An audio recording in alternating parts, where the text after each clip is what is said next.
Kubu Anies Muhaimin siap mengerahkan 1.000 pengacara untuk menghadapi gugatan sengketa Pilpres di Mahkamah Konstitusi.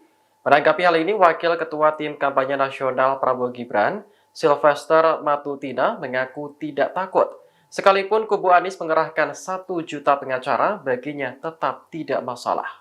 Hal itu disampaikan Sylvester saat ditemui di Kebayoran Baru, Jakarta pada Jumat 15 Maret 2024. Menurutnya, hal yang paling penting adalah bukti kecurangan terkait Pilpres, bukan jumlah pengacara. Sylvester mengatakan seandainya kubu Anies mendatangkan pengacara kelas dunia sekalipun, pihaknya juga tidak akan khawatir. Hal ini karena TKN Prabowo Gibran merasa tidak ada kecurangan dalam Pilpres 2024. Sylvester menegaskan tidak ada tim ataupun struktur dalam TKN yang dibentuk untuk mendesain kecurangan. Sebelumnya, kubu Anies Muhaimin menyatakan siap menghadapi gugatan sengketa Pilpres di Mahkamah Konstitusi. Sebanyak 1.000 pengacara bakal disiapkan Timnas Amin untuk menghadapi sengketa tersebut.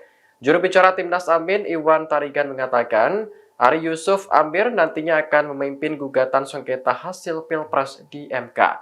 Kemudian akan dibantu oleh Ketua Dewan Pakar Amin, Hamdan Zulfa, dan anggota Dewan Pakar Amin, Refli Harun. Download Tribun X sekarang, menghadirkan lokal menjadi Indonesia.